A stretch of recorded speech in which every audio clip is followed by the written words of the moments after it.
good evening, ladies and gentlemen. We welcome you all to this book discussion in the series IHC Conversations with Authors, presented by the Habitat Library and Resource Center. On behalf of India Habitat Center, we extend a warm welcome to the author for this evening, Mr. Rajan Mehta.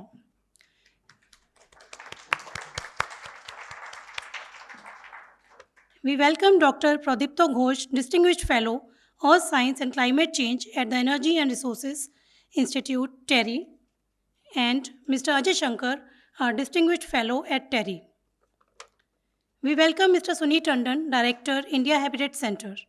Thank you, sir, for taking your time out to be here today with us. Mr. Rajan Mehta, whose book, Backstage Climate, The Science and Politics Behind Climate Change, is being featured in the today's discussion. He is a serial tech entrepreneur and earlier worked with companies like Motorola and Nortel. Around 3 years back, he got interested in climate change and pursued a research fellowship to learn more about the subject. He has since started a foundation called Climate Action Labs to work on addressing the climate crisis. Backstage Climate is his first book. The book discussion will be chaired by Dr. Prodipto Ghosh, Distinguished Fellow, Earth Science and Climate Change, TERI, and Consumer Unity Trust Society, CUTS.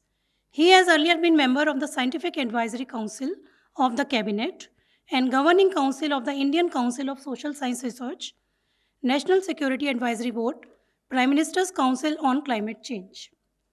He retired in May 2007 as Secretary, Ministry of Environment, Forests and Climate Change. He has also held the positions of Economic Advisor and Additional Secretary to the Prime Minister, Additional Secretary at the Department of Economic Affairs, and Senior Environment Specialist at the Asian Development Bank, Manila. He was a member of India's negotiating team at the UNFCCC climate change negotiations from 2001 to 2012, besides negotiating teams for the biodiversity, forestry, and chemical conventions.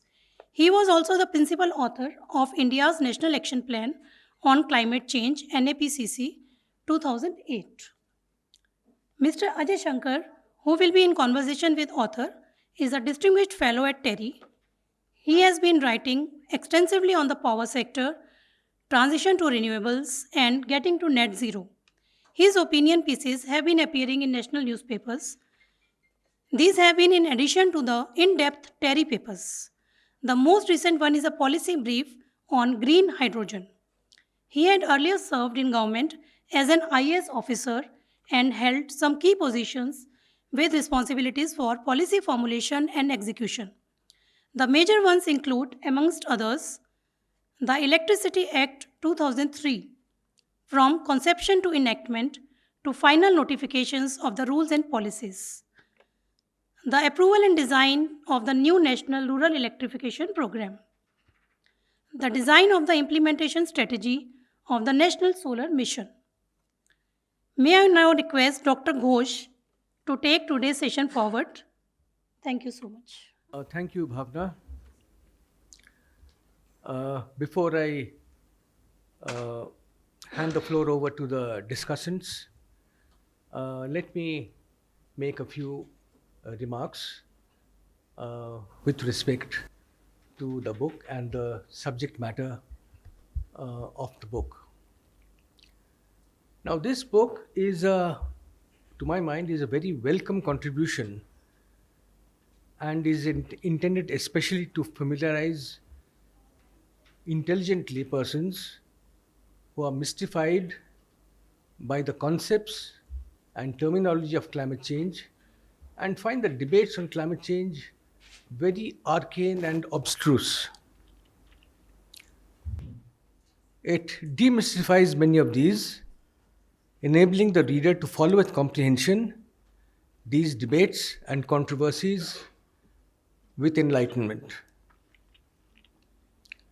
The book covers a very wide ground, from science to historical responsibility to equity to distinguishing mitigation, adaptation, and loss and damage from each other, to finance, technology solutions, initiatives of civil society, corporates and governments, and it seems to me that it is almost encyclopedic in scope.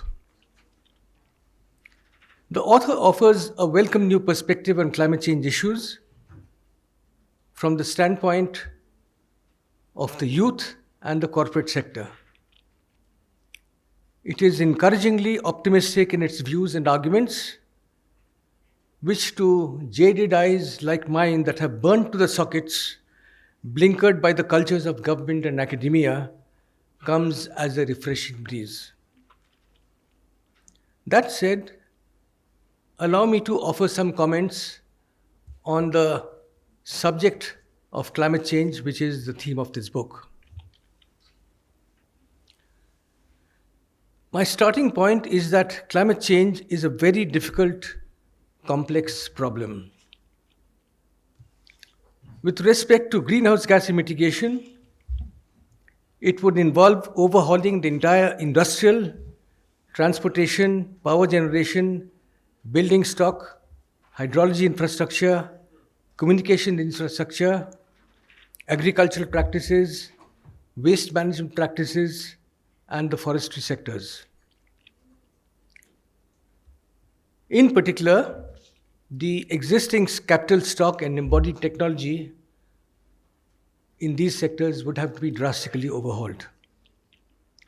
Also, we cannot begin to address the problem without major changes in people's lifestyles, their food choices, commuting choices, waste generation, housing choices, leisure activities, and so on.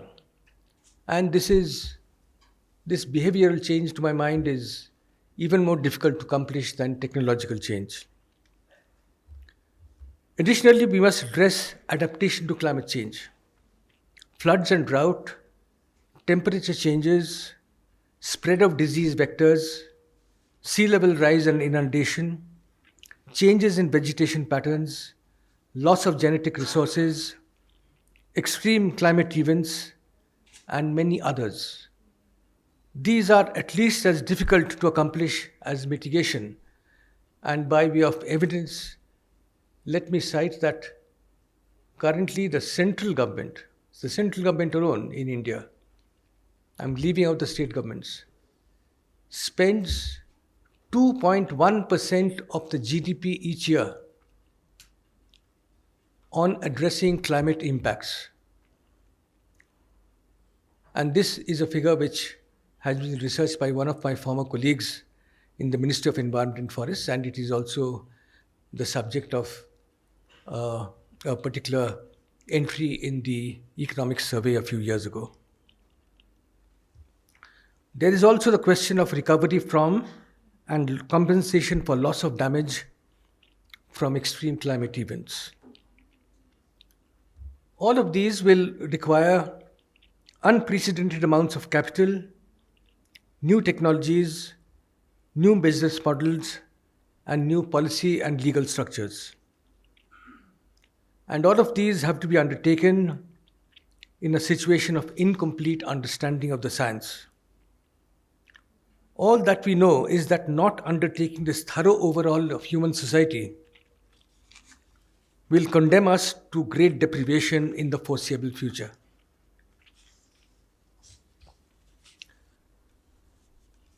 Confounding the global response are three contentious circumstances. First, climate change is a classic open access common property problem.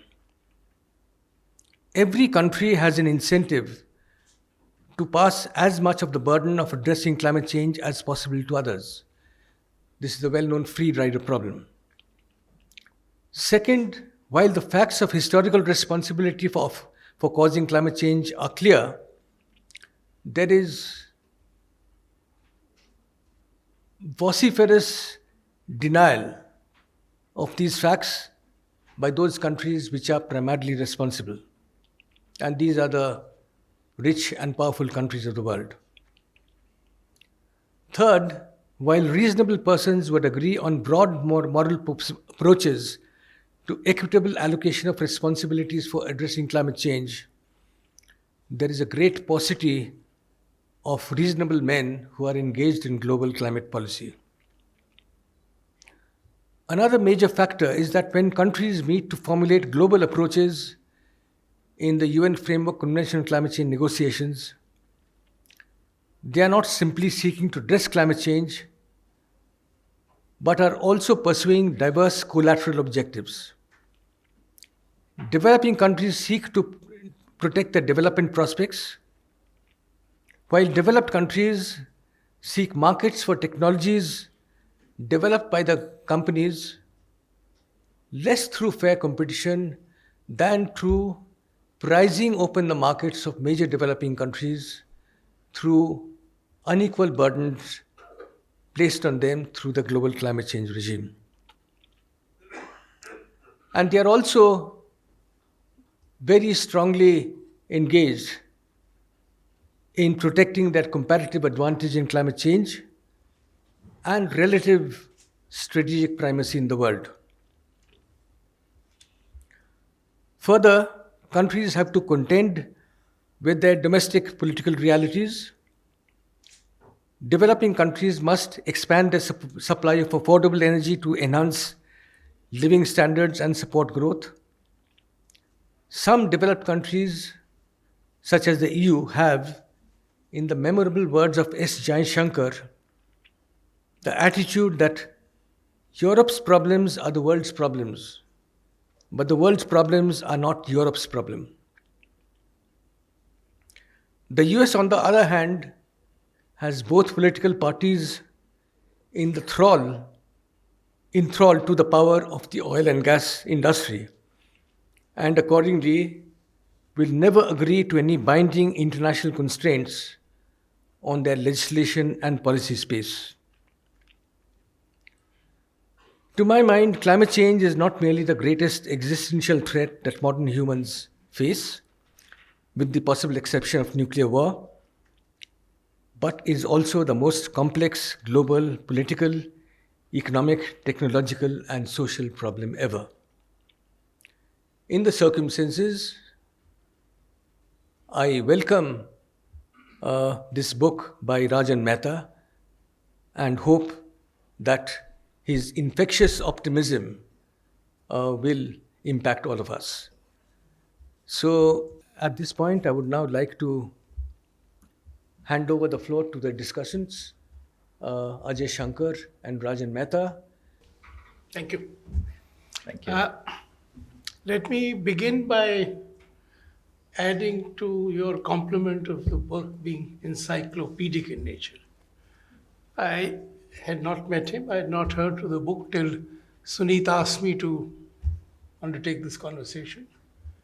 And I must begin by complimenting you on the lucidity of your language and the ease with which you have explained very complex issues, both on technology side as well as the policy side. And I'd certainly recommend it as a very strong reading material for anybody who wants to understand this exceptionally complex area of climate change. So my first question is, I understand you are not a young man wanting to make a career in this field, you're not an academic, you're not a journalist, and you're reasonably comfortable and so on and so forth. So what got you to write this book? Sure. Before I answer your question, thanks to India Habitat Center for putting this event together, to Mr. Ghosh for your lavish praise of the book, Mr. Shankar for agreeing to moderate the session, and all of you here for taking your time midweek in the evening and coming here. So thanks to all of you. To come back to your question, nothing significant happened that kind of motivated me to particularly write a book. But there was a trigger some 15, maybe 18 years back. We were having a lazy afternoon with our friends who had come from all over. And all of us had young kids. And the kids were making a ruckus and not letting us grown-ups talk. So just to get them off our backs, we gave them some sheets of paper and some crayons and said, okay, go draw something, draw a scenery and come back. And when they came back, it jolted us, or particularly me, because all the kids who were from outside of Delhi drew the sky as blue And our kids who were living in Delhi drew it as gray because they hadn't seen a blue sky. So that got me thinking, and I got interested in air pollution. And as I was kind of delving into it, I figured out that there's a bigger monster sitting up there by way of greenhouse gases. And that's causing a bigger problem of climate change. But honestly, at that stage, we were in the midst of making our lives, making our career. So never did anything beyond just reading about it. And then when COVID came, it gave a pause to all of us, including me. And I thought, it's time that we do something about it. So I went out and did a fellowship just to kind of learn about climate change, and came back. And this book is a result of that. It just naturally happened. Pick up from what Prodipto Ghosh said, that other than a nuclear disaster, this is the biggest threat to mankind. Now, most of us in India don't see it that way. And I could say that maybe even in the other parts of the world don't see it that way. So how serious is the issue? I think the seriousness of the issue can't be underestimated. If you see, nature has been ringing its alarm bells every so often by way of heat waves, droughts, excessive rains, floods, sea level rise, storms. These are all manifestations of climate change, which is being caused by global warming. And just to give you a glimpse, the rise in temperature is melting our glaciers. And the water is getting into the seas. And only if two of the large glacial systems in the world were to melt, which is the Antarctica and the Greenland, the sea level will rise by around 210 feet. Imagine that most of our population globally lives on the coasts. Most of our cities are on the coast. Imagine them 210 feet underwater. The land will shrink, people will have to migrate. People will also migrate from places which are getting excessively hot. So the habitable land will shrink. And it's not only people who will migrate, animals will migrate as well because they need a comfortable abode. And as the proximity between the two increases, there are a lot of diseases which are there in the animal kingdom called as zoonotic diseases, which will start transferring increasingly to humans. Then there are many animals, insects, amphibians, which still haven't come in contact with humans. And they carry pathogens called reservoir hosts. These animals are called reservoir hosts. So imagine what kind of diseases will we be thrown open to. In addition to that, as climate changes, the heat and humidity will increase, throwing open further diseases. For example, heat strokes will increase. As heat and humidity increases, mosquitoes, leeches, all these vectors will increase, and therefore vector-bound diseases will increase. Mental health issues will be an issue. The bottom line is human health will be the victim. There's another system which will get impacted, which is the food system. As the habitable land shrinks, the arable land will shrink as well. And therefore, the quantity of food that we can produce could be under question. Also, crops will suffer because of heat and floods. And the crops may also develop different kind of diseases. So food could be under challenge as well. And then there is infrastructural damage, as we've seen already because of storms and floods. The built infrastructure could be challenged as well. So human habitation, food, health, and infrastructure is what we need to watch out for. And at the bottom line, again, is human welfare. Let me extend this understanding a little further. We read that in Paris, the agreement was that science says global warming should be restricted to 1.5 degrees. We've already crossed 1.1 degrees, and 2 appears elusive. So, going forward into the next century, could you give us some idea of what would happen if, say, we cross 2, we cross 3, we cross 4, which according to these reports is not unlikely? So some idea of what the world will look like next century if we've crossed 3 or we've crossed 4. It's too gory to explain. But if you see the opening of the COP29, they actually announced that this year it's already crossed 1.5, it's 1.54, but that's a blip because of the El Nino effect.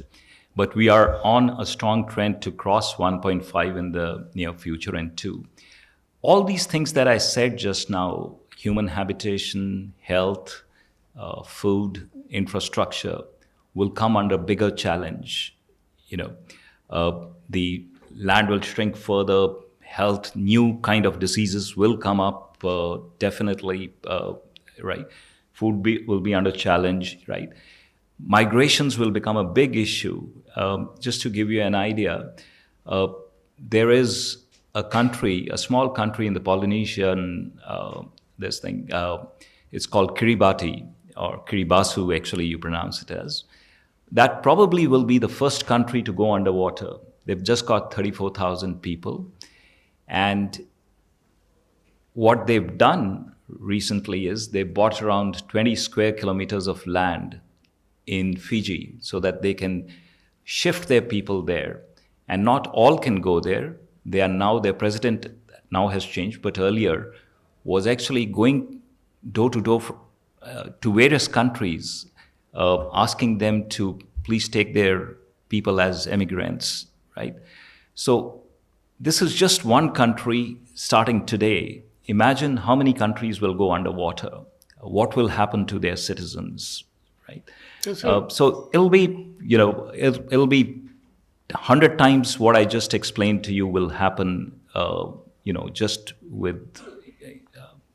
So a follow-up question: if the science is so clear and it is so bleak, then how do we, sitting here, understand the position of President-elect Trump and his Republican Party supporters, and the view that the science is not there, or anyway, the very cold countries in the northern hemisphere will become lovely places with Mediterranean type of climate, grow lovely food and olives and so on and so forth. So how do we understand that position? So it is true, there are some countries, climate change in the short run may actually benefit them economically, especially those countries in the Arctic belt, because they are frozen right now. And as it warms up, the permafrost there will thaw and land will become open for agriculture, for mining, and some new sea routes also may develop. So some of these countries are excited about it. But we are living in a common world. Climate change, is being caused by greenhouse gases. Greenhouse gases are coming from fossil fuels industry and land use changes. These gases go and mix in the air and then cause havoc everywhere. So in the short term, these nations, these regions may benefit, but in the long term, they would suffer even more. Because if you see, the temperature rise in the Arctic has been the maximum, right? And if, as we spoke about, the permafrost thaws and melts fully, it today is storing up to 2 times the greenhouse gases, which are already in the atmosphere. And if they all come out, the temperature will rise by probably around 6 point some degrees. So would it be an overstatement to say that in the next century, mankind as a species may cease to exist? Well, Mr. Shankar, if you see today, 99.9% of the species that ever inhabited the world don't exist today. So most of the species are transitory. So for us to think that humans will last forever, could be a very, very positive statement. And I'd like to add here that really there's nothing new about climate change. If you look at the climatic history of our planet, then we've been going through these cycles of the planet being very hot at one point and then into a frozen state at the other. And this happens by nature. There are two cycles that govern this, the orbital cycle and the carbon cycle. But they last, these cycles last over millions of years, right? Unfortunately, what is happening today is the human intervention is so strong that we've been putting so much of greenhouse gases into the atmosphere that the climate change is on steroids, right?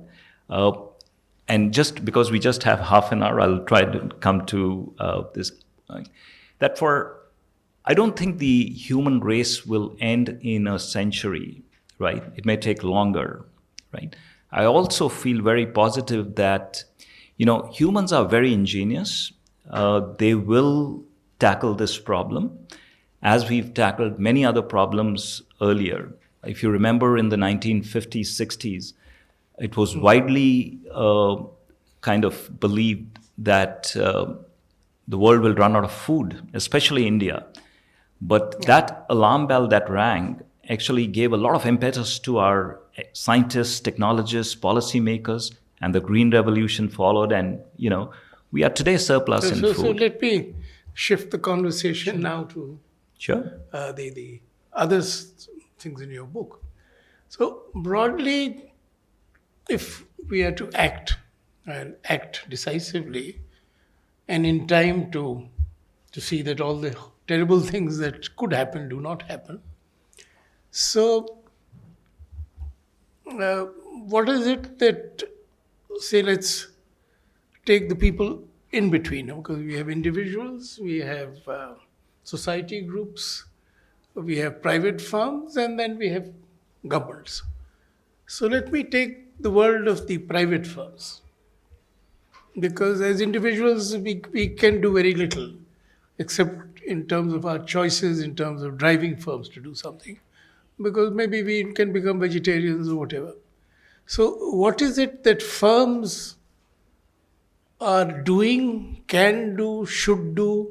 And you've advocated quite a few things in your book. So give us some idea of Sure. how do you see firms within India and rest of the world making a decisive difference in the coming years? So I'll divide my answer into two. When you talk about firms, I'll first talk about industry, heavy industry, and then businesses. So industry today contributes around 20% of the greenhouse gases, right? Cement and steel alone are probably contributing around 12 to 13% of the greenhouse gases, right? And industry contributes greenhouse gases by two ways. One, by way of the energy it uses, and second, by way of process. Industry must shift to renewable, clean forms of energy. Now, they can do some of it by having captive power plants, which is still will be very minuscule. The rest is they can become trendsetters or adopters for the open access system and other systems that we have to go in for clean power, right? The other is through the process. Most of the industry is using conventional techniques or technology. For example, cement is made by converting limestone to lime, and then it's put through a process. As you heat limestone, it gives a lot of carbon dioxide and converts into lime. Now, though still in the lab, there are electrochemical technologies or processes being developed that it could be, converted into lime through electrolytic processes and others. So for the government to help push this research, for the industry to invest in this research, I think those kind of initiatives will help, right? Coming also for the industry, as it emits carbon dioxide, there are now technologies available like carbon capture, utilization, and sequestration, where you capture the carbon dioxide coming out of the chimneys, you concentrate it, sequester it, and then either use it for making different products, or you put it into the ground where it lies. So these are still nascent technologies, but definitely in the horizon, which could be explored. In terms of the businesses or the firms, we know there are three categories: Scope 1, Scope 2, Scope 3. Just to give you an idea, Scope 1 is the emissions that come out of the processes that are in the control of that particular industry or firm. Scope 2 is because of the energy that they buy. And Scope 3 is through the supply chain, the emissions that come in. 70% of the business's emissions come from Scope 3, which means what they buy from others, or when they sell the product to the customers, how the customers use the product. I think that's an area which needs to be concentrated on. And this means a lot of development in materials needs to happen. The principles of circular economy need to be adopted, and also energy efficiency in terms of the final use of products. I hope that. Yeah. So just to extend your line of thinking, so if carbon traceability of anything that we buy becomes a reality and we can scan and read it, and so which will mean measuring all Scope 3 emissions, and Europe is already moving towards a carbon border adjustment mechanism. So is there a larger than presently conceived potential of consumers like you and I choosing to pay more for a lower or zero carbon content? Because, given a choice, I would certainly be willing to pay more, because as it is, I spend more than I need to spend, all kinds of indulgences. So, and one is seeing a bit of that in younger people. Anything which is, at least in other parts of the world, the key advertising stuff are, sourcing responsibility and so on and so forth. So do you see a very large potential of consumers getting the choice to buy something with zero carbon content? And do you see that as getting us to an inflection point in 5-10 years? I think I'll break consumers into two different groups. One, those are economically conscious, price conscious, and that's a major portion of the consumers, and those that are environmentally conscious, right? That's a smaller group, I would think. The environmentally conscious, definitely, if we start labeling and, there are certifications, will definitely go in for purchases which have a lower carbon footprint. But the larger portion or the larger percentage of consumers which are price conscious may not. And for that, climate change, in my belief, will happen if we mix it with economics, right? Therefore, it's the responsibility of the industry, and I would also say to some extent of the government, to make sure that low carbon footprint products, environmentally better products are sold to the consumers at a price which they can afford. For example, to just give you an example, if there are two cars, one which is internal combustion engine and the other one electric, exactly the same, and the internal combustion engine one is cheaper, I would go in for the cheaper one right now, right? So therefore, it is it's the ecosystem's responsibility, and by ecosystem I mean the government, the industry, to make the electric car cheaper, so that I, as a natural choice, go and buy the electric one, which has a lower carbon footprint. And that's where a lot of work needs to be done, So this brings me to the political economy side of these things. So looking at the world from a faraway point, US has had an election result which is quite decisive in one way. And one of the reasons that have been put out to explain it is high inflation. Now, the high inflation is a consequence of the West rising to the defense of Ukraine's territorial boundary and the imposition of sanctions. And the sanctions boomeranged in generating high inflation, both in Europe as well as the US. And the US has spent an enormous amount of money in giving aid to Ukraine. So, this kind of short term infliction of pain on their population as well as expenditure of the budget, to me appears very large compared to the whatever is being done in terms of combating climate change. So I find it difficult to understand where so much is at stake, so little is being done or has been done, and where in some ways the outcome of the Ukraine conflict was known on day one, that Ukraine would not defeat Russia on the battlefield. So that's a separate issue. But how do I understand this complete dichotomy between one response where a lot of money was one decision, where a lot of pain was imposed on our people, on their people, and a lot of money was spent. And the other side where she's waiting for money and government decision, as you said. Any comments on that? Sure. So oil will fund that, what US is giving in terms of military, economic, and humanitarian aid. Just to give you an idea, and since you spoke about the political economy, most of the governments today get a large share of their revenue from fossil fuels. And these are not only the oil producing countries, but the non-oil producing countries as well. The oil producing countries, up to 36% of their GDP could come from there.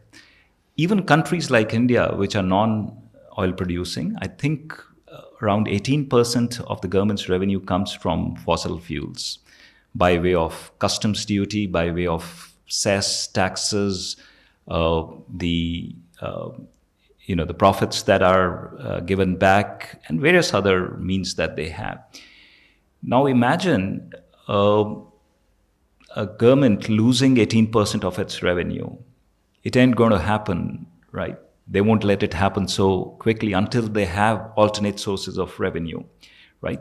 So it's things like this which are also blocking the governments from taking quick action towards climate change, right? Many developed countries have very rapidly actually moved. Countries like Denmark, Norway, others who were heavily dependent upon fossil fuel revenues have created alternate sources of revenue.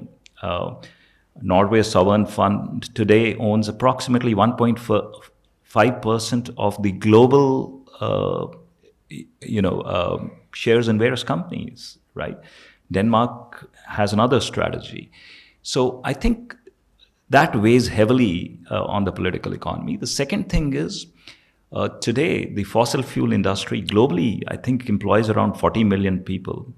In India, the fossil fuel industry, I think, directly employs around 3.6 million people, right?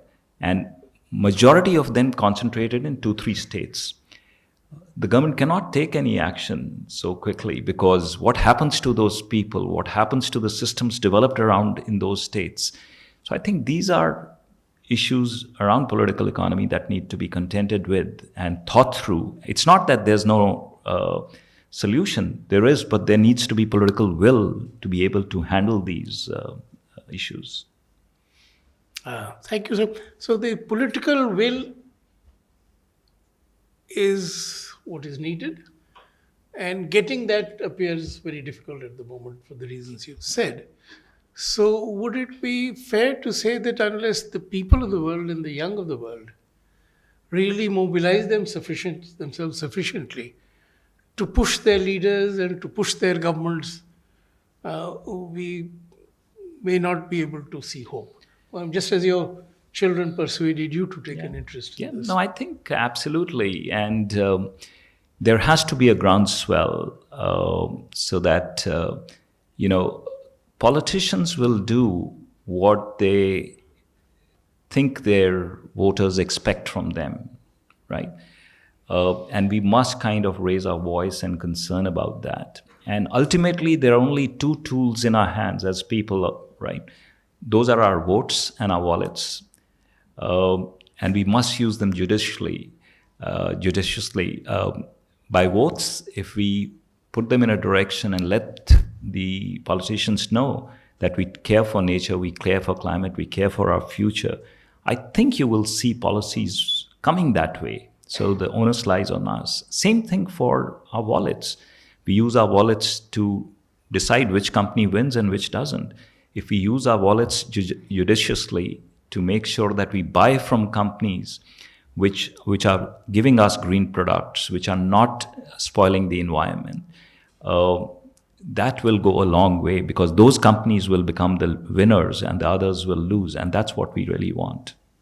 No, I'm inclined to agree with you. I think voices determine votes, and I think your book is one of those voices which I hope will take us in the right direction. Thank you. Thank you. Invite questions from the participants. Let me put one of my own. And there are a number of young people in this audience. What is your advice to them about how they should organize their own lives to make a contribution to addressing climate change? Consume less, right? Whatever you do, and I think, so you alluded to it, if it's travel less. We are not, nobody says don't go for vacation, go to nearby places. There's so many beautiful places nearby. If it's traveling, even you're commuting, use a public transport. If it's, we today see this crowd of fast fashion, we're buying clothes by the dozen, wearing them a couple of times and throwing them off. Become conscious about that. Small things like segregating waste, all these help. And it's not only climate, it's also pollution. You will help Delhi's pollution by taking all these steps. And I think the best thing is talk about it. Talk about climate change to your friends, to your parents, to your colleagues, because it's important.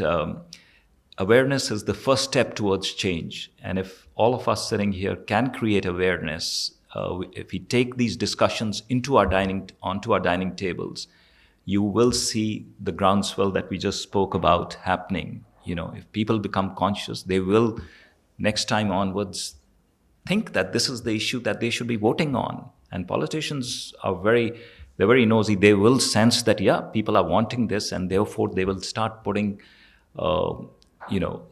these kind of policies in place. So. Okay, thank you. And the floor is open. So this lady on the second last row. Thank you. Good evening. Unfortunately, I know this thing is very good, but the world leaders are not bothered. They are only bothered about winning elections, as you can see, whether it's India or America. And this COP29, which was held in Baku, I believe many of the top countries did not participate. And even New Guinea, which is like in threat of being underwater after I don't know how many years, even they said it's a waste of time, the COP29. So what can we do as ordinary citizens? Nothing is in our hands. The political will has to be there. Ma'am, to be honest, all is not lost, right? I agree with you. COP has become a fashion parade. Baku is still less. I think in Dubai last year, some 90,000 people landed up. And the carbon footprint of each one of them was probably 1 ton or more, much more than 1 ton actually. Yeah. So leaving the COP aside, I think the Paris Agreement has brought the world together on this issue, right? The world has kind of agreed that this is an issue. They've set a target. They have kind of had a very good clause in that called common but differentiated responsibilities. They've asked countries to voluntarily come and tell them how much can they reduce, right? And countries have come forward, right? Whether they are pursuing it and doing it is a separate question, but at least the first step of bringing everybody together, getting them to agree to something has happened. And even after the Paris Agreement, it sparked a moment. We may not be seeing it fully, but I think it's in the making. Countries are forming their own alliances. Companies are forming their own alliances. Multilateral organizations, as the civil society is becoming strong. Young activists are coming up. There are companies, just to give you an idea, most of the large technology companies have announced that they will go net zero, which means their net carbon dioxide emissions will become zero by, most of them have said 2030. Some have gone even a step further, companies like Microsoft, and said they will wipe out all their historical emissions as well, which means that ever since Microsoft started till today, whatever greenhouse gases they've emitted, they will suck them out, or create some carbon sinks that can, right? So a lot of good things happening. Technology, people are hard at work. Our scientists, our entrepreneurs, our technologists. So things are happening. I'm very positive that the world will grapple this problem. The challenge is that as we address this problem, what unknown problems we create, we don't know, because technology is not a wholesome kind of a solution. It always leaves a door open for some other problems to be created. So I think that's what we need to watch out for. But if we all do our part, as Sir was saying, the youngsters do, the businesses do, the policymakers do, we should be able to kind of at least address this problem for the foreseeable future. This gentleman with the hands raised, yeah. Thank you. My name is Sanmit Ahuja. I'm a board member at Sea Ganga, which is Government of India's think tank on the Clean Ganga mission. And water, Rajan, you mentioned, bears the biggest, water sector bears the biggest brunt. We saw the floods in Spain. So two questions, first to Rajan and then second one to the wider panel. Rajan, at 47 gigatons per annum emissions, IMF says the world needs per ton of carbon pricing at 85, minimum at 85, ideally at 125, $150 a ton. That's 5 trillion a year. And the good lady is right, COP's still struggling at $100 billion a year. Right? So question number one, $5 to $7 trillion is what the ask is today, not in 2050, not in 2060, 5 trillion a year from here on. So where will that money come from? The carbon sector as such, the climate sector as such, from a business perspective, is dead on arrival. There is no business case. There's a moral case, there's an existential case. The business case doesn't exist. So that's the question to you, Rajan. To the wider panel, we're seeing what's happening in Delhi outside, right? I just arrived from Europe 3 days ago and my asthma has flared up just on arrival. Still, we are saying our net zero goal is 2070, right? Can we allow our population to be inflicted with this sort of climate, environment, and environmental pollution? Shouldn't that be a priority as of now, not 2070? Thank you. I think that's a very good question and a deep concern as well. IMF came up with that number of 5 trillion in, I think, 2021. And in 2021, the total investment that went into climate was around 600 billion. So that leaves a gap of 4.4. And out of that, around 2 billion is required by the developing world. So it's a big question. Where is this money going to come from? There is no one source, right, that it can come from.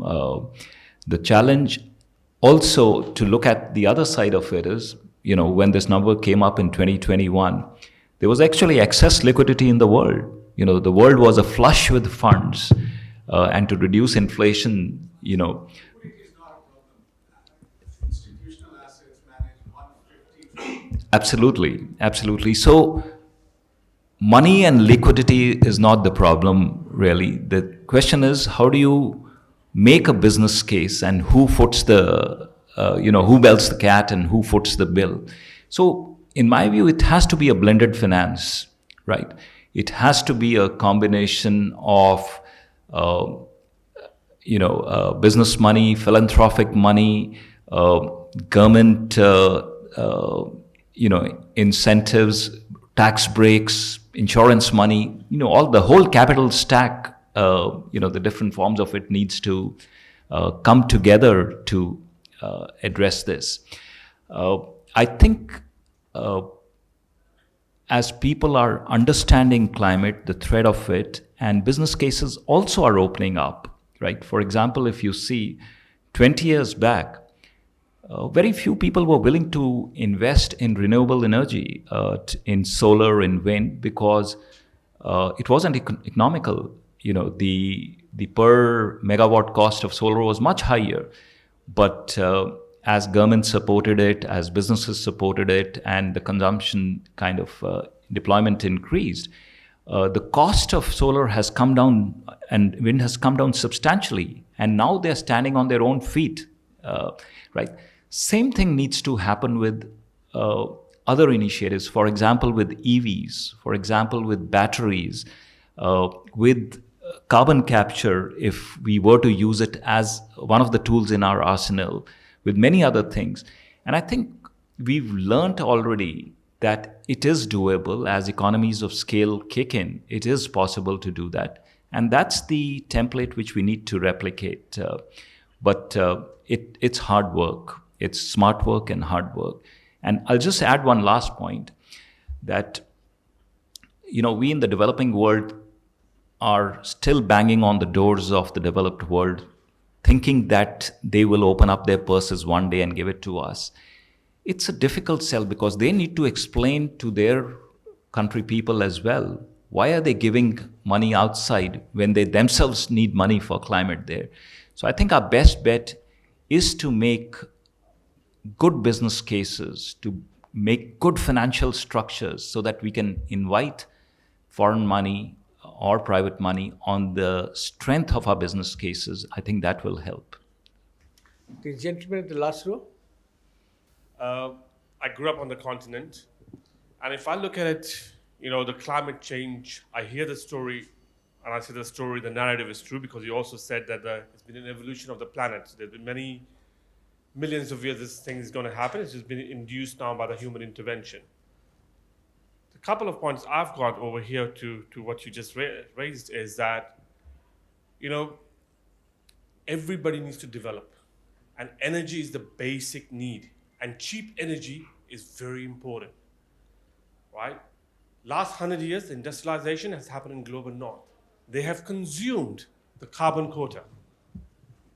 Yet, we're not getting the technology, we're not getting the funding. Because the wealth, whatever we said, $150 trillion, doesn't sit in the global south. It sits in the global north. So it's not a country problem, it's a global problem, it's a planet problem.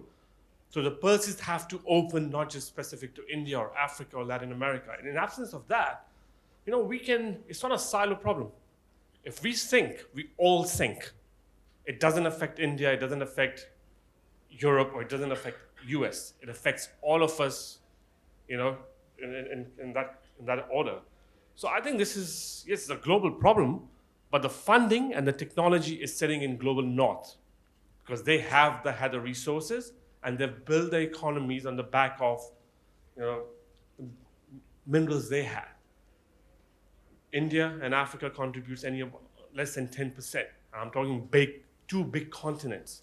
90% is somewhere else. So I beg to differ. I think this is more energy colonization now. We've had various different forms of colonization in the world. It was financial, it was imperialism, it was slavery, it was shipping at one point. Technology is sitting in different parts of the world, and that paradigm shift needs to happen if we're going to tackle this problem. I just would like to hear your thoughts on that. And I agree with you 100%. When you emit carbon dioxide or any greenhouse gas, it goes and mixes in the air, and it could cause disaster anywhere, right? So it is a global problem. I really hope climate disaster does not strike anywhere, right? But if it does, and it does in developed countries, they will have the systems, the technology, and the resources to take care of it. If unfortunately it strikes in the developing world, we will have neither, nothing. We just have nature to look to come save us. Therefore, it is in our interest that we play ball, I think, right, towards climate, this thing, and control our emissions, right? And I'm not saying for a minute that we should do this by degrowing, right? Energy is the basic component. We deserve better lifestyles, we must, but we must go on the path of clean energy. Now, and I agree with you, how do we do that? We need money, we need technology, right? There are two ways of doing it. Either we say, go to the global north and say, give us aid, right? Because you are the ones who caused the problem. We didn't, now you help us solve it. That's one way, and we've been trying for ever since the Kyoto Protocol, actually, right? Or even earlier than that, and definitely since the Paris Agreement, but we are seeing it's just a trickle, and there are shenanigans being played, right? Whatever aid they were giving, they put it into this bucket of 100 billion and saying, oh, you've got it, and right? But we can't really afford to wait any further, because we'll be wiped out if something happens here. So what I'm saying is that we need to use our smarts and come up with financial structures, open up our economies in a manner that foreign investors or businesses find it attractive to come with those projects here or in the developing world, right? That we must do. We cannot afford not to grow. We cannot afford to grow on, fossil fuel energy. So this is where our focus needs to be. And we need to kind of really be smart at doing that. I hope that answers your question. Okay, Sure, we could have a discussion outside. Right here. Water is not being metered at all. So whether you consume 1 bucket or you consume 100 buckets, your charge is going to be the same. Same for cars. We use gas guzzlers. Drivers would be sitting in the car park with the ignition on. But we blame the government. We blame the North for resources. But I think, so very nicely put up book, but I think something needs to be done at the school level, at an individual level, so that people become energy and resource literate. How much are we consuming? We don't know. Even I don't know how much am I consuming. So, yeah.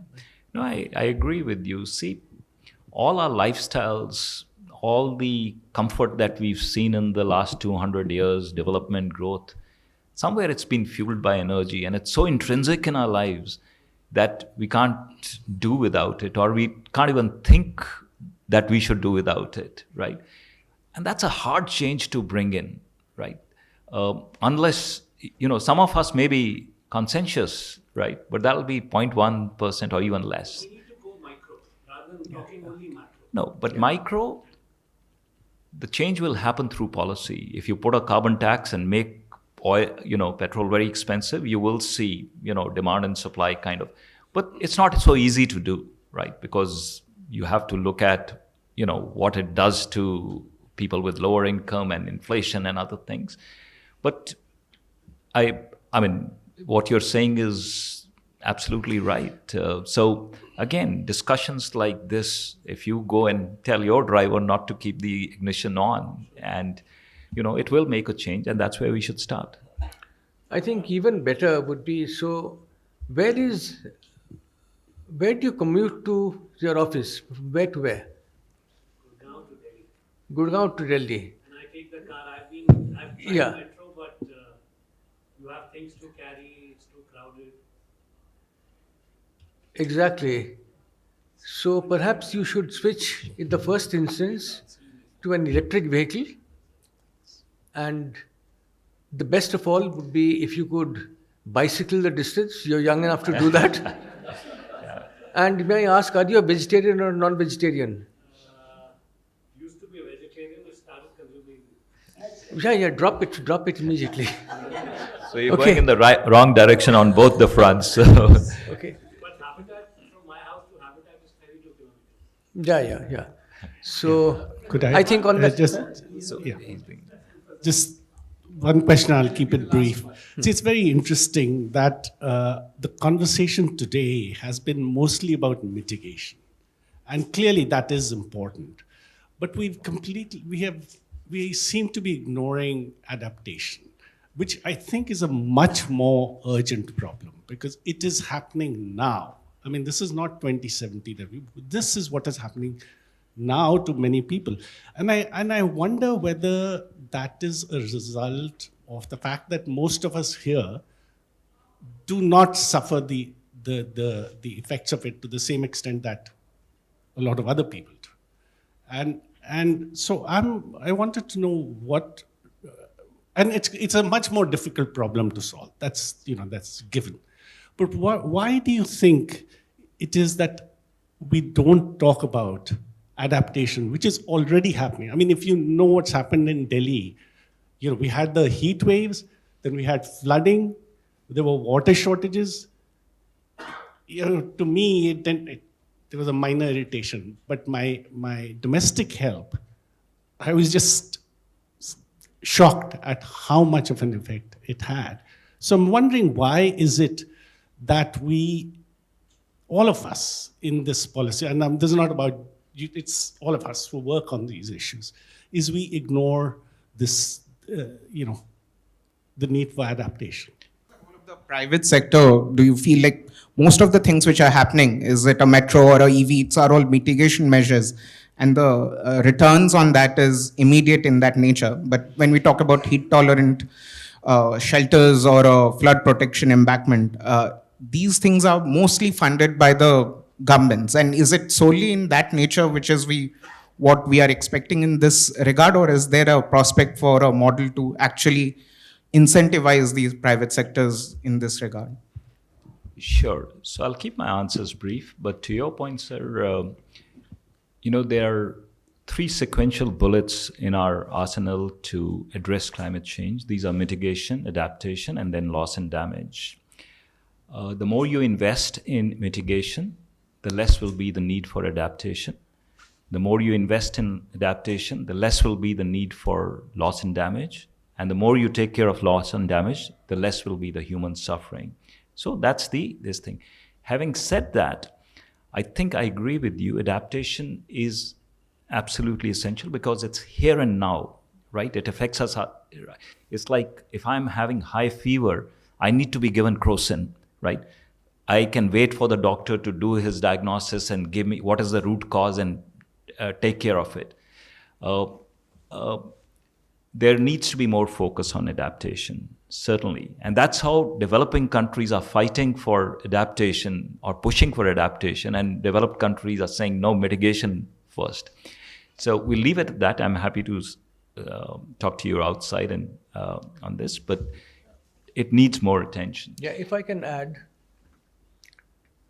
I mentioned in my opening remarks that India currently spends, that is the central government alone, currently spends 2.1% of the GDP on addressing climate impacts.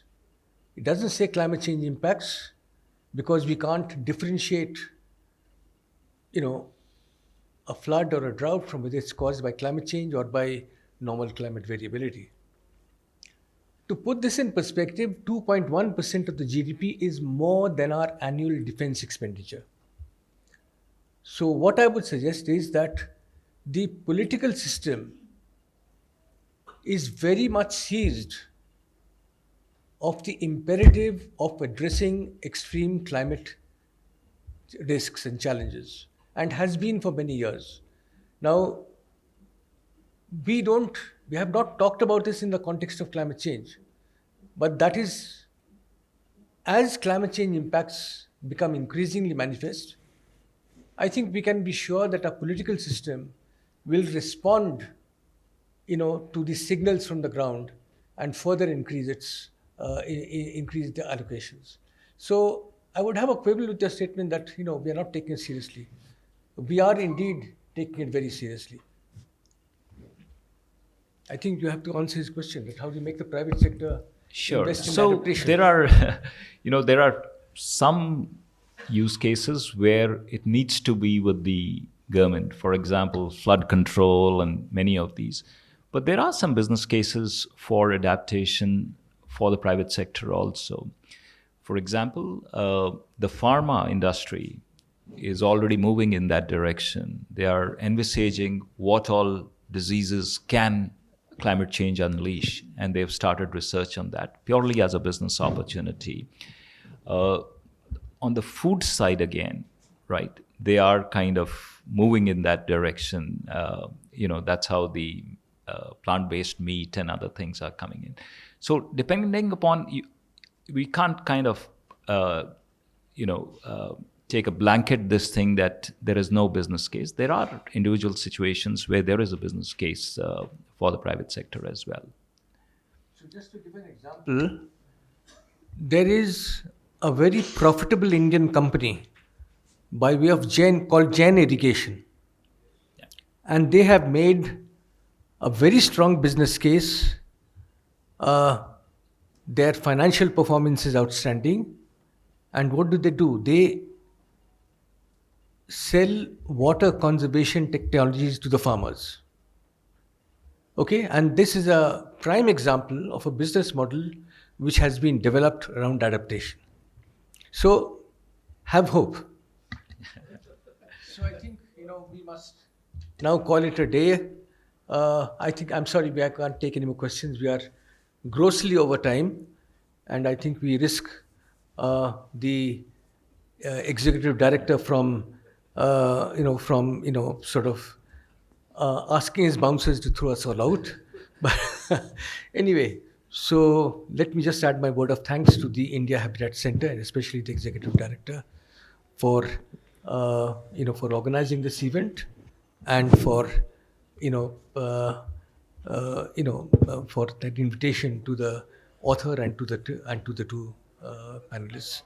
So then I think back to the India Habitat Center in case they have any famous last words. Thank you everyone for being here with us today.